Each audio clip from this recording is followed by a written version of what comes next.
It's not just about the exercise. It's not just about getting in nature and moving your body. I think part of it too is having that time of sort of solitude where you can think and you can visualize what your day's going to look like. You can imagine. Welcome to the Lara Jane Layton Show.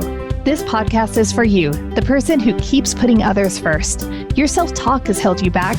You no longer need to take a second seat. Let's explore ways to overcome self-doubt. You can silence that inner bully voice and achieve your full potential. Here's your host, Lara Jane.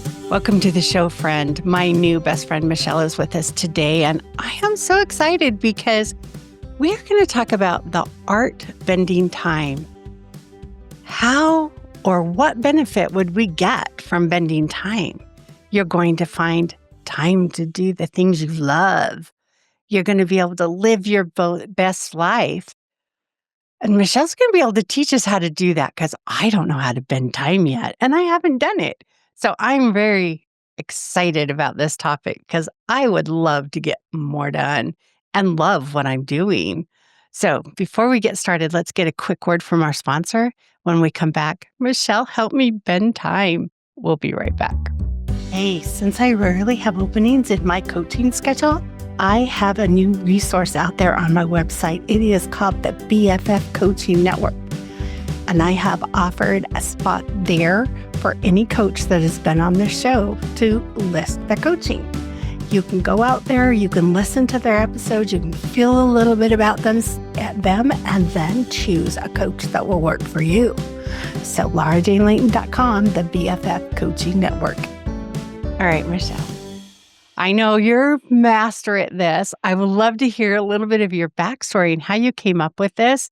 And how do you bend time? And how can you help me do the same thing? Okay. So I'm going to keep the backstory short so we can get the solutions out there. My backstory is that I am your worst cautionary tale. I was overworked. I not just overwhelmed with my work as a lawyer, but I was also very involved politically and involved in things in my community. And that added about a full-time job on top of my full-time job and my marriage and, right? And I know you have lots of people in your audience who are and friends who are busy people. So I was the person who, when my friends called, I said, I don't have time. I hit that point. I didn't have time to have fun. I didn't have time to take care of myself. I didn't have time to, at one point, literally celebrate Christmas with my family because a judge had refused to give us an extension, and I wrote a brief until midnight on Christmas Eve. So, time was a thing that was finite and was causing me issues at that point. So I ultimately, to make the longer story short, I got an autoimmune disease. And in getting that autoimmune disease, I was faced with a very, very scary diagnosis of something that was pretty rare. It's called primary biliary cholangitis. It's at the time, 8 in 100,000 people were diagnosed with this disease. And your body attacks the microscopic bile ducts in your liver. And I was seeing things online that said things like 10-year lifespan, things like transplant. Oh, no. And so this was terrifying. And I realized that I had to make really major changes in my lifestyle if I was going to not have those kind of outcomes. And there's a medication that works for 60%. I, thank God, was part of that 60%. Now they have some new medications that are helping some other people. But long story short, I felt there were lifestyle changes that I could make that could help with this and could probably prevent the autoimmune attack from continuing. And so I went to a health coaching school. I spent about 10 to 12 hours a week for 42 weeks, learning how to be a health coach. And that taught me a lot about nutrition and lifestyle changes that could address autoimmunity. A lot of the people who become health coaches, frankly, are people who've been through things like this, who've had to deal with it.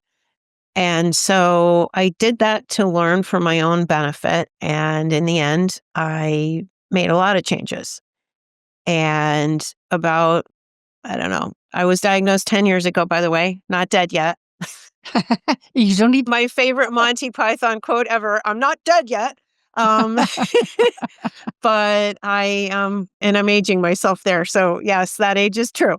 So I went through that process and came out the other end of it. And instead of being like, oh, woe is me, I've got an autoimmune disease and I have to take a pill every day, I realized one day that I felt better about my job than I had in literally decades. I felt physically better and mentally more sharp than I had since I was in my 20s. Wow.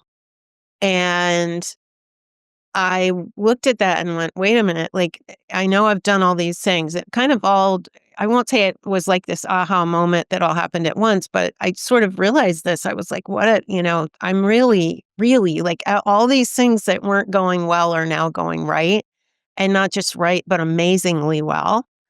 And what have I done to make that better? And I realized as well that one of the things I'd noticed long before I learned about the autoimmunity was that I felt like I wasn't able to handle my workload anymore. And like I said, I told everybody I don't have time, withdrew from my friends, I withdrew from my family. I was just focused on trying to do all these things it was all about the tasks that had to be done. And I realized that in taking care of myself, I had discovered lifestyle changes that made me faster, smarter, better organized, and more efficient. And by all of that, more productive, as well as happier, healthier, and in better shape than I'd been in a long time. Wow. And so in 2019, I actually created an educational program for lawyers called Lawyers Thrive and Be Alive, which was about that. It was about how do you live your life better and not experience these kind of consequences. And for those of your people I know that you have a lot of people in your audience who are professionals. Lawyers have very high rates of alcoholism, suicide.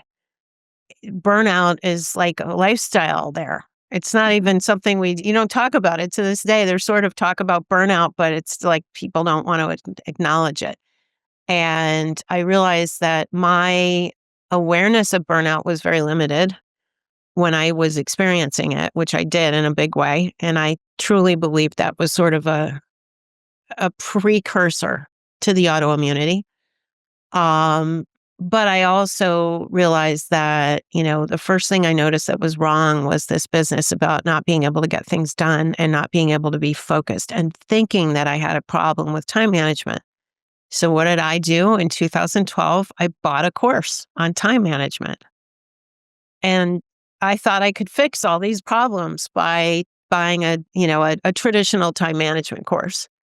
And some of the things helped. Oh, good. But a lot of it was not, I realized a lot of the changes I made were not about how I calendared things or how I gave myself notifications or that kind of thing. It was part of it. Okay. So this sounds great. So what is that magic wand or that magic pill that was able to change your life so amazingly? I mean, you look fresh and alive and energetic and excited. And, I remember that burnout stage when I also went through that. I can't go forward anymore. Like something's got to change. Yeah. And my magic pill was I hated myself. I did not like who I was. I didn't like what was going on. And I had to find a way to fall in love with myself. Yeah. So how did you do it? Well, I did it in so many different ways, it's not even funny. But I will start with clarity is everything. And the clarity, I know there's all kinds of stuff out there about finding your why and your purpose and all that, right? But let's get more granular than that. What is it in you that lights you up, that makes you happy? Little things. And so, one of the things that I like to encourage people to do is really think about times that they were really proud or really excited, or they had just incredible level of anticipation for something, or those really vivid memories from childhood that will never go away, positive memories, things that, they felt just so happy or so connected with nature, or they created something and they were so excited about it. And what you find is when you get into that, you start seeing patterns. And the patterns can tie to those things. You start realizing what it is that lights you up. It might be that you're an incredibly physical person and just the act of moving. Like when you were a kid, maybe you did acrobatics all the time and you danced all the time and you ran around and you were physical and you love being physical and you need that. It's fuel for you. But some point in your adult life, you stopped. Or you love to create things. You were always making things, or you were doing artwork, or you were, and that is a piece of you that you need. You need to express yourself through creating things. But now you're spending most of your time doing things that don't allow you to do that. There's all kinds of pieces of people, and everybody's different. So I can't say this for any particular person because every single person is different. But everybody has these things inside of them. I call it the sparks that light you up. So you want to find what those sparks are, because once you know what they are, you can proactively give them to yourself. And you can do it in any time, in any part of your life. That sounds amazing. So, is it like through a lot of self reflection, journaling? Was Yeah. there a tool that you used? For me, it was sort of a backwards process of wanting to shift my mindset from one that saw my work as a burden and a drag and something I didn't want to do, and shift it to what was it? And this is true for all of us. And when you're burned out, typically you become disengaged, you become cynical about your career. You start to feel that you're giving more than you're getting and that it's like taking from you, right? Um, but there was something that drew you to that. You didn't choose to be a doctor or a nurse or a lawyer or an engineer or an artist or whatever it is that you do professionally. You didn't choose that typically. Now, some people literally went into the job ads and they got a job and they took the job and they stayed in the job and they excelled in it and that turned into a career for them. But for most people, there was some kind of a decision somewhere along the way where they said, I like this and therefore I want to be that, right? But along the way, the load of the actual work, the parts of the work that don't fuel you, the parts of the work that aren't what lights you up, start to take over for some people. And when you get burned out, you stop seeing it at all. So when you can see that, when you can, and that's where I came at it originally was, how can I look at being a lawyer and like it again? How Hmm. can I look at the work I'm doing on a day-to-day basis? What can I bring into that lights me up and fuels me and makes me happy? And for me, it's interaction with other humans and contributing in some way. And as the world has changed, the one-on-one contact had become more and more limited. What used to be phone calls turned into emails, turned into texts, Yeah. right? I love electronic communication.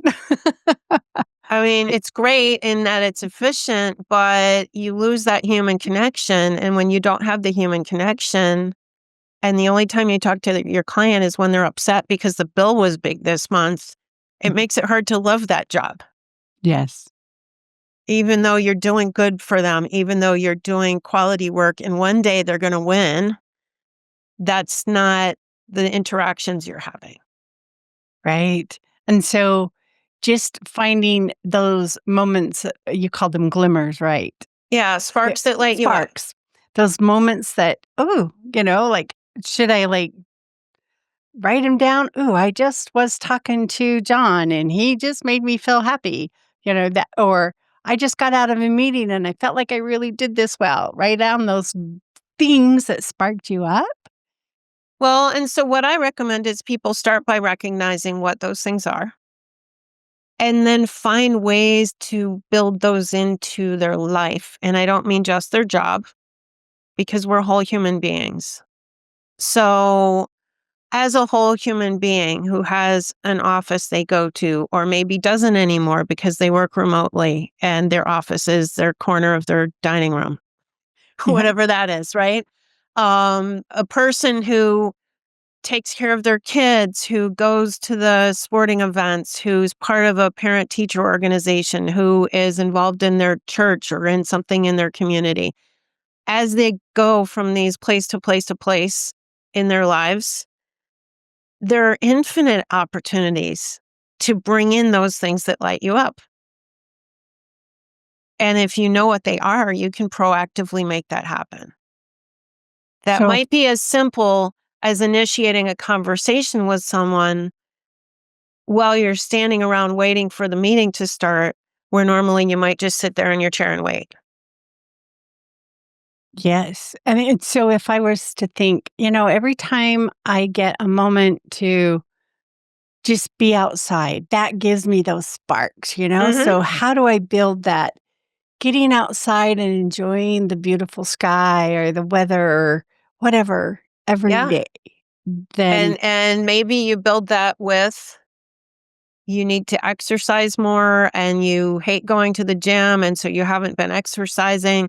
Maybe that means that you build in a half-hour walk in the morning and you get the sunshine on your face and you get the time and the solitude that you need to think things through and to move your body and to be in nature at the same time. Now, in 30 minutes, you've done something that fuels you, makes you healthier, gives you vitamin D, like all that stuff, right?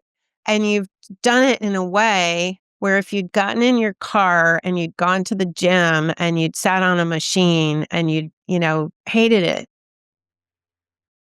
and then you didn't go back. I call exercise the evil word because to me it's that you have to do this. And so I find ways to move that is an exercise. Right. And this is something we've lost, I think, in our society. We have this mindset of putting all of our things into boxes, that home is a box, your family life is a box, your job is a box, your exercise is in the gym in a box, right? But Mhm. if you think of yourself as a whole human being and you just say, you know what, moving feels good, and you find ways to move more, that doesn't have to be going to the gym. That could be cleaning out your closet. That could be going into your backyard and doing some gardening. That could be, like I said, taking a walk every morning. That could be walking to the grocery store. Now, it's funny. I live in an urban core now. I live in downtown Miami and I walk everywhere. And when I go to the grocery store, I carry my groceries home and all that. That's some serious exercise when you're carrying Yeah. 4 bags stacked on your shoulders, right? But I grew up in suburbs. And I remember when I was a teenager living in a suburb of Indianapolis, where we lived in a community where at the corner of our subdivision, I would say not farther than 3 or 4 blocks away, there was a grocery store. I don't recall ever walking to that grocery store or the CVS that was in that strip mall, ever, in that entire time I lived there. Nobody did that, right? You'd be weird to walk from You your got all house that stuff to carry home or you to have go 4 blocks. and now we And have pickup where you can just drive there. You don't even have to go in and walk. Right. And that's unfortunately we miss out on a lot when we don't move our bodies. So I talk about clarity first. And the second thing I go into with people is how really important being physically and mentally healthy is, not just to longevity or how we look, but to how we feel and how focused we can be. If you can be How do we focused, you can get more done. So how do we become mentally stronger? I know how to exercise. How do I exercise my brain? You learn, there is mindfulness and this is something a lot of corporate training is going on with mindfulness and meditation, and that's great. A lot of people don't feel like they're capable of that, right? They sit there and they're like their mind is everywhere but on right? And they feel weird about it and whatever. But I like to liken mindfulness training, and I tell people to do this and do it for like 5-10 minutes, see what happens, is to focus on something, whether it's a sound or your breath or whatever, and observe the thoughts as they're coming. And a lot of people think if they've got a lot of thought going on that that's bad and that they can't meditate, right? The trick is to learn to deflect those thoughts like a tennis ball. Think about mindfulness like I'm sitting there in the middle of the tennis court and I've got a racket in my hand. And when a thought goes by, I acknowledge it and then I go boop, and I let it go away. And then another one's going to come and another one's going to come and I'm just going to play tennis with those thoughts. I'm just going to pop them out of my mind. And over time, you learn to have more focus. You learn to be more direct, so to speak, in what you're thinking about, right? And you're not being distracted. Because the idea of mindfulness isn't that you don't have thoughts. It's everyone has thoughts. And I don't know if you can hear that noise. This may become a problem. Let's hope it doesn't. Um, so you learn to become more focused. And when you're more focused, you can get more done in that moment. It's what they call the flow state. If you're in the flow state, you are completely focused on this thing and you get it done faster. You tend to get it done with less mistakes because you're able to do what you need to do, if that makes sense. But that's a perfect example, by the way, of the mindfulness training when you can continue while there's noise in the background. You can do what you need to do. But when you are constantly distracted by the noise in the background, and who doesn't have it? You've got your kids in the background. You've got the dog in the background. You've got your husband asking for things. You've got a sink full of dirty dishes. You've got a pile of laundry, and you've got a big meeting in the morning. And all of that's going on.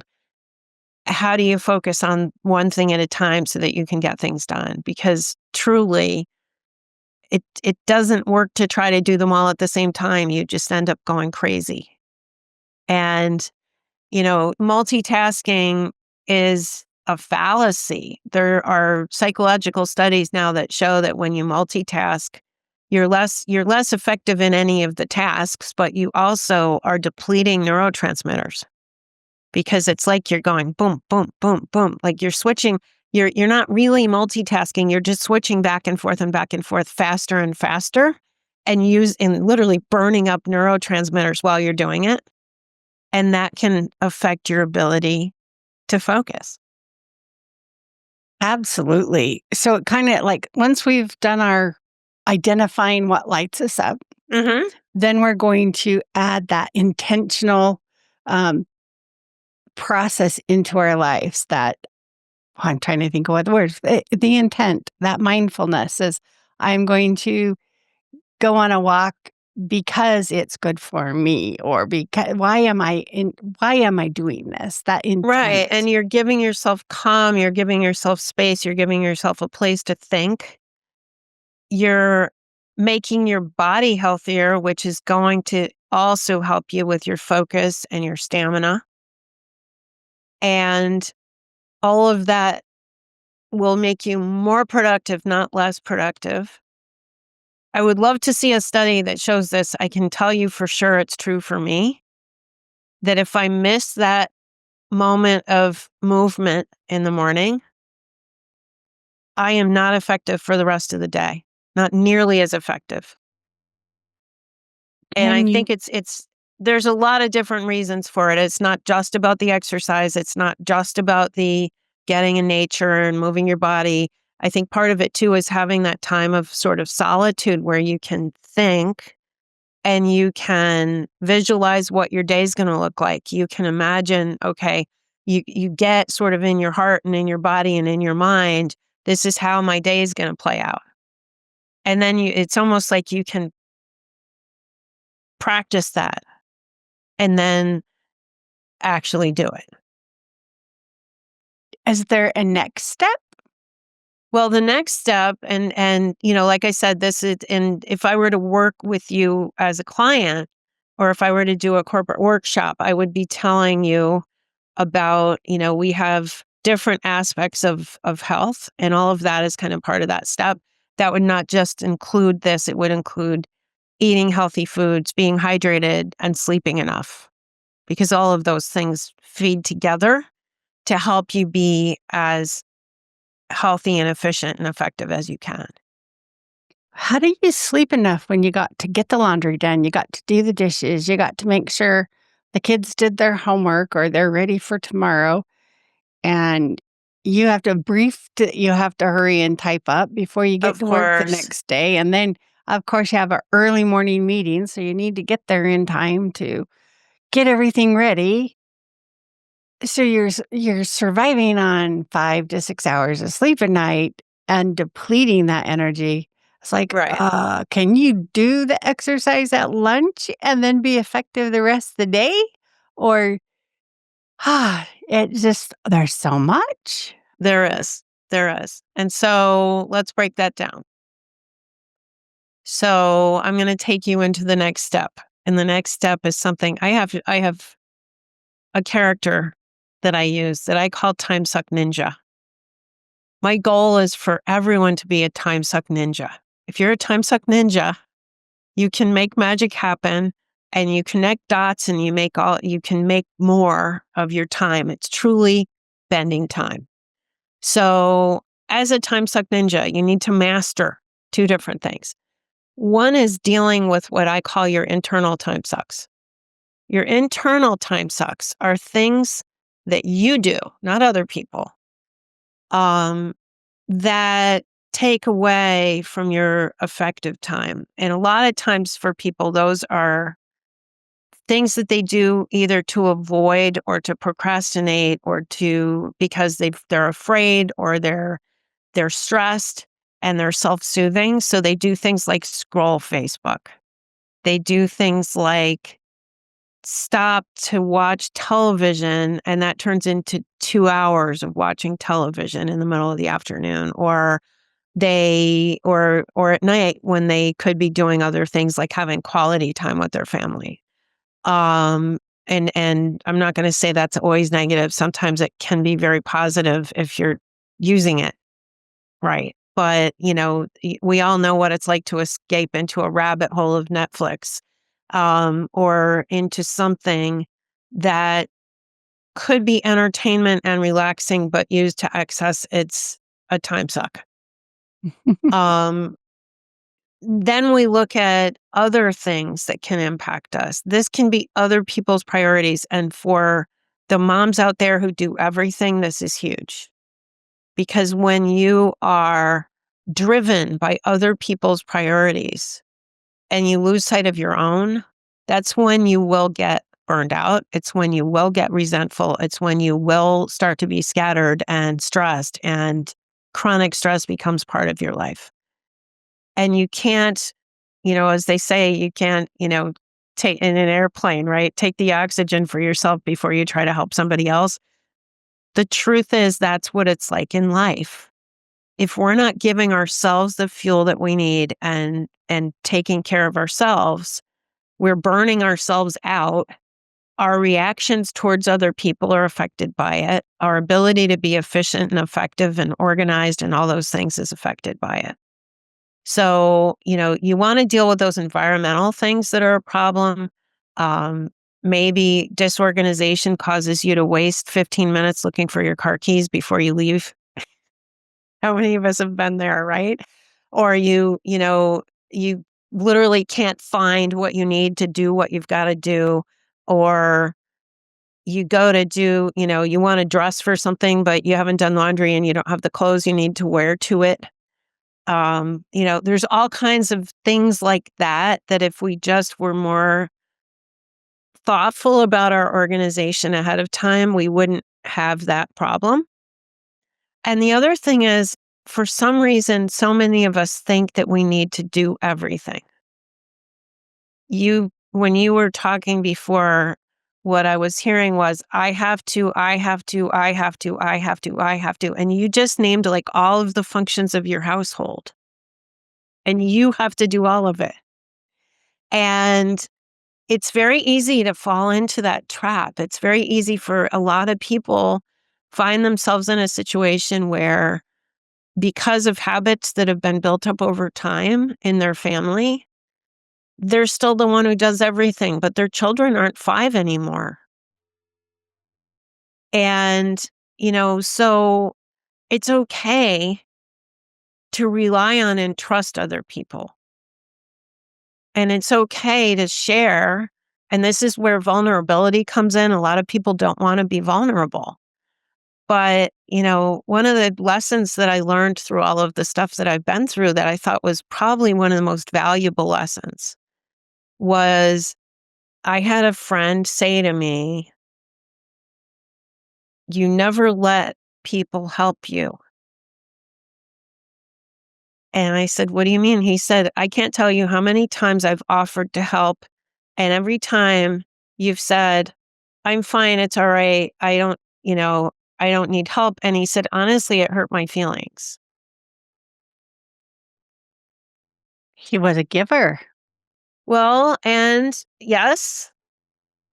And when we have an ultra independent kind of, there's actually a psychological term, hyper independence. A lot of people become that way, and they feel, for whatever reason, like they can't trust that the person who they've asked to do the job is going to get it right.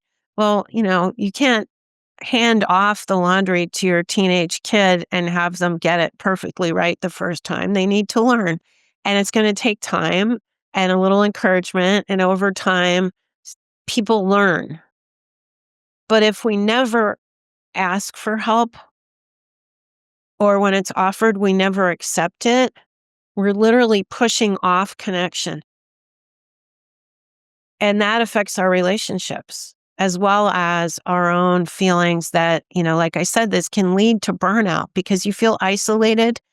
And when you feel like you're isolated and you're the only one who's doing anything, and you really are, because your system has become built that way.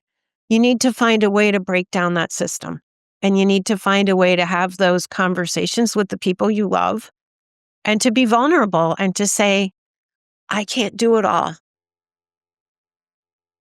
You talked about this laundry thing, and it just triggered my mind of, I think my kids started doing their own laundry when they're Hmm. in uh, junior high. And it was more that one of my kids just wouldn't bring us dirty laundry, and it's like, "Fine, you gotta do it yourself. If it's not here when I'm doing laundry, you do it." And then it just morphed into they just did it. And What a gift. I'm not ashamed to admit, but my husband and I still do our own. Yeah. It's like we just, if we need it, we do it. And Hmm. it just, so if you can choose to do that, they're not going to ruin your laundry. Just do your own. Yeah. And or I have to work until 9 o'clock tonight because I've got a meeting. I need to know that one of you is going to take care of the dishes after dinner. I mean, it breaks my heart that my sister goes home. Sometimes she's a freelance artist. She does food styling, and she's works very long hours when she works. As a freelancer, sometimes she has days off and sometimes she works for weeks without a day off. And when she is working, there are times where she's working very long hours. And she can get home sometimes at 10 o'clock at night and find things in the kitchen that have to be dealt with for another 2 hours before she can go to bed. And that's not okay, and it's okay to show that weakness and to say, listen, I can't do this without your help. And I know that sometimes this can be a challenge. It can be a stress, especially when it's become a pattern and a habit. And so people feel entitled to not have to do those things because it's your job. But, it's sometimes having a candid conversation to say, here's what my job is right now. Because they don't think about that. There's Right. one of the key things about children is that the world revolves around them, right? That's a classic characterization of children. The world revolves around them. In their own minds, the world revolves around them. So they can't, unless you help them see it, they're not going to see that. And we do our children a disservice if we do everything for them because Sure. they do need to become adults. They do need to know how to do everything. And so the more we can offload to them and teach them, the more independent they're going to be as adults. They're not Right. always going to have a mom there. I love those stupid signs in the break room that says your mom doesn't work here, clean up after yourself. And it's true. And as a woman who's worked in a professional environment, and I know you have a lot of those in your audience, how many of us have gone into the kitchen and the men, and it's not always just men, but how many of us have gone into the corporate kitchen and the men just leave their crap in the sink, expecting that somebody's going to take care of it for them? Because the parent didn't show them how to do it. They didn't think it was ever Right. gonna be their job because we had these weird rules way back when that women did this part and men Right. did this part, and we've morphed that. The second women started spending a lot of time in the workforce, that role changed. We no longer were just domestic, and so the men had to then choose to become part of that, and if they Right. haven't, it gets to be fun to teach them. Exactly. And, they can do their own laundry. Here's the thing. But Marry someone who's been a bachelor for a while. They know how to do it all. Well, they have to learn or, definitely they have to learn. So, that's part of it. And I get into really one of the things, and this is a big deal for people with families, is to, if you're going to make big things happen, nobody can do that themselves. So building a team around it really matters. And that team can come from all the parts of your life. So I go through an analysis of people's personal and business goals, big goals, like 3 to 5 year goals or more. And we look at, where are you right now with this? What do you have? What do you need? What's the gap? What kind of an opportunity or opportunities will reaching this goal give you or your family or your, in your career? And what are the risks when you have a big goal that has opportunity cost to it? So is the opportunity cost worth what it'll give you? Is it going to cost you money? Is it going to cost you time away from your family or time in general? Or, will you have to go away for training or go to college or whatever that is? And I add a fifth dimension. This analysis so far is a very common business school construct called a SWOT analysis. I call it SWORD. In a business school context, they would say threats, where I say risks. And I add a D to it, and the D is for desire.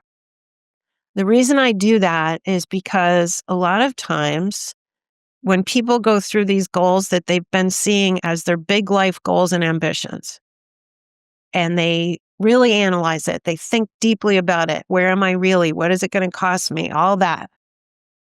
And then I say to them, 0 to 10, how much do you want it now? you'd be surprised how many people are at a 6 or a 7 on something that they've defined as one of their 3 biggest 3 to 5 year goals. Wow. Why is that? Well, I don't know, but I'd almost guess they're not sure they're gonna make it, so I pretend like it's a lower priority. Like, if I told you it was a 10, then I better do it. That might be. And the other thing I see is a lot of people who, when we get deeper into it, are like, wow, that wasn't really my goal. That's something my parents always expected of me. Mm. Or that's something I got excited about when I was 12. And ever since I've wanted X, Y, or Z. But I didn't even have a realistic idea of what it was about. Now that I've looked at it realistically, right? But we take that breakdown, that SWOT analysis of big goals, and then we build a team around it. So one of the things that I have people do is I call it connecting the dots. We have this false construct we often create where we have in our mind a box around work and a box around our family and a box around other things in our lives, and we don't cross the lines between them. We try not to talk about work with our family or with our friends. We try not to talk about our personal goals and our family at work. And by doing that, we're denying part of ourselves in a significant part of our life. So it's like we're chopping ourselves into pieces almost, and we're limiting our reach and our possibilities by doing that. So I'll give you an example. Let's say that you want to learn to be a pilot because you've always thought it's really cool. You wanted to have a plane and fly places with your family, and that's something you've wanted to do. And you don't come from a family of pilots. You don't have friends who do it. So your perception is, it's really expensive. You have to own a plane, et cetera, et cetera. What if you went into your workplace that has nothing to do with aviation and you told people at work, I've always wanted to get my pilot's license. Do you know anybody who's done that I could talk to? Now you've told someone at work about your personal thing that you're interested in, which opens a door to friendship that might not have existed before. Before your relationship might have been more transactional and just about work. Maybe they say to you, oh yeah, my uncle's got a plane. He's a pilot. He's done it for a long time. And you talk to the person's uncle. Now they've connected you with someone. That fact that they connected you with someone in their family or one of their close friends deepens that connection you have with that person at work. It's now building an alliance at work you didn't have before. On top of that, that person they introduce you to is going to have knowledge about the process of how you become a pilot. Maybe there's a club in your community where it's a lot less expensive. They own the planes collectively, and they have some instructors that work for the club, and that it's less expensive to belong to the club and do this. It just happens all the time. And you wouldn't have known about that if you just looked up flight schools online. So now you've connected with a new friend, a mentor. You've deepened a connection with a friend at work, and you've been able to be your whole self in both parts of your life. I love that work-life integration. My husband's really good at it. Yeah. It's like, And when you do it well, it gives you a better career. It gives you more reach into your community. If you're in a kind of business that requires you to sell or to have a client base as part of your career path, it greatly expands your possibility of bringing in clients and meeting people. And, because you're not trying to keep yourself in these boxes. If your marketing for your business is only marketing at work and through your business, how do you know that there might be people that you know from the school drop-off line who have something in common with your business goals? But you probably yeah. do have somebody like that. I love what you're saying because this is an area that I'm very um, reserved at. I don't share my goals and my work and what I do with very many people.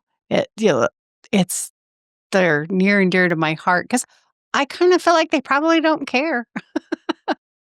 So yeah, taking that in my case would be a risk and some, that stepping out, that extra step to start sharing a little bit more. And I know I've kind of set that goal over and over again, but I still climb up. Yeah. But when you build that team, you also can shorten the time that things take. You can enlist help when you need help. And what was a 10-year goal might become a 3-year goal just Yeah. because of making the right kind of a connection, getting knowledge from someone who knows more than you do, and making friends who are part of that community. Like paying a little extra on your mortgage, how much shorter that the mortgage life cycle is. If you pay a little extra to those things that give you that spark, those things are going to be there in your life and you're not going to have to wait 10 years for them. Exactly. And when you let the people around you know the whole picture, and the talking to your family is a classic example of, this is what my work day is like. This is what I have to do all day, and et cetera. And here's what we're doing at home, and here's the goals we have to go on vacation and all this stuff. Now, how can we as a team make this work? How can we all chip in? Because you, Johnny, are spending 6 hours playing video games every day. Can I count on half an hour of your time to help me clean up in the kitchen after dinner? Or whatever that might be, right? But you don't do it in a blaming way. You make them part of the team. And you give them credit and you give them a feeling of responsibility and ownership. Mm. And that empowers them to be their best self. So Exactly. you're not just creating your own best life, you're adding value to everybody else at the same time and being including. Sometimes people around us feel excluded because we don't share or we don't offload Right. anything. And it's like my husband will come in the kitchen. Do you want me to help you with anything or should I stay out of your way? Because I have different moods. Some days it's get out of my way, and other days is Yeah. sure, go ahead, set the table. Washing dishes is it's contemplative, meditative time for me. Like if somebody comes in and tries to wash the dishes, I'm like, get away. I do the same thing. It's for me. I'd rather do that. It's something that I do to have and I'm an introvert. And that for me, it's time for me to get away. It's not uncommon to see me at a party in the kitchen doing the dishes. And that's because I need my quiet time. I've maxed out on being social and I want to help, but I also just kind of want to be alone for a moment. It- And yes. that's okay. Right. I go to a party and it's give me a task, I will be happy. But if I have to sit and just chit chat, I don't do as well emotionally. I do Yeah. fine. I don't know if anybody else would notice. Well, my husband would. But give me a task. Like I was recently at a shower and it's like, okay, give me the garbage while you open up things and I'll get, I'll put your presents away and I'll fold the garbage and it was like I just had a task and I felt so much better. Yeah. And you're moving your body, you're not sitting still, yeah, there's reasons that makes you feel good and there's nothing wrong with it. And you've saved time for everybody by doing that too. So, but that's the gist of it. The gist of it is that you're giving yourself the sparks you need. You're doing the things that make you happy and healthy and able to be focused and on task. And you're building a plan on how to get to your big goals and building a team around them. And I would add to when you've got teenagers in your house and kids that are old enough to understand, and this really can start pretty young, um, include them. If you have a big family goal and they're part of your family, they should be part of that goal. And if they don't understand why this is a goal and why they should have to help, of course they're going to be like, yeah, I don't want to do it. Like, I'm not interested in that. But if it's part of, we're planning a 2-week vacation in Europe this year, and you get to go to X, Y, and Z, and they're excited about that, they're going to have more motivation to want to be part of making that happen. Involvement, they have some ownership in it. Sure. Where do we want to go? How do we want to get there? All that stuff is giving them ownership. We're getting close to our time limit. So let's Yes. kind of summarize and, where we've been and wrap up the bending time discussion. And then we'll move into the next. So want to go ahead and summarize the steps and where we're at? Yeah. So I'll keep it very simple. Find the sparks that light you up. Find out what it is and make it happen proactively in all of your life. And those are simple pleasures. The smell of the coffee in the morning, seeing the sunshine on the lake when you go for a walk, seeing your kids smile when you joke with them or you have a good conversation. Make those things part of your life. Take care of your physical and mental health. Get enough sleep. Eat the rainbow. Be hydrated. Move your body. Eat the rainbow. I love it. All the colors. And then really make a point of, once you have these things, learn how to put guardrails on it. So build habits around the good practices. And then you get into, let's define what our dreams and goals are. And let's build a team around it and actually enlist and accept help. Because when you have a team and you have a broader reach, things happen faster. And by virtue of the fact you're not doing everything yourself. Because it's never your obligation to do everything. Yeah, I don't know who taught us that we had to do everything, but I think we all get there. But learning how to let go and accept help is an art, and it's It is. beautiful. It is. And that can be help in any number of ways. Wow. And this has been so helpful, Michelle. I think I have some new tools or ideas of how to maximize my time and, live my best life. When I free Yeah. up some time, I get to do the things I love the most. And so it's finding those moments. And especially, so many of us give up our personal time for all these other obligations that by enrolling other people, all of a sudden we can take back those moments to do the dishes and zen out. Yeah. That is my favorite. Nighttime, do all the dishes and just chill for the night. So I really, really appreciate you coming on this show and sharing your wisdom and your backstory. It's funny how so many, like I was one of them, I had to have a health problem to change my life around. And people say it all the time. I wait till the last minute and then, but I did, and I didn't learn. And hopefully we've been able to, spark some excitement about not letting it go too long. But why don't you share a little bit about how to get a hold of you, your book, of course. And I think you have some courses too. And then what's that one thing, what we could try right now to help us spend some time? Okay. So how to reach me. If you're driving, don't do this. I'm going to tell people to text the word clarity to the number 33777. And it's in And the when show they do notes. that, if they're listening, while they're walking or whatever, you can go ahead and do that now. That'll put you on a sign-in page to be part of a community I have. In that community, there are tools. And the reason I send people there, it's free, is they can get a downloadable meditation. It's like a guided meditation to help them find the sparks that light them up, as well as journal prompts, because different people process differently. And also a form to do that SWOT analysis I talked about. So it'll give you all of those tools and access to those tools. That's something you can do right away. I would say the first thing anybody should do if they're feeling just incredibly overwhelmed and they're feeling frustrated and, is to take a step back, take a breath, and think about what was something today that gave me a little smile, made me feel a little happy?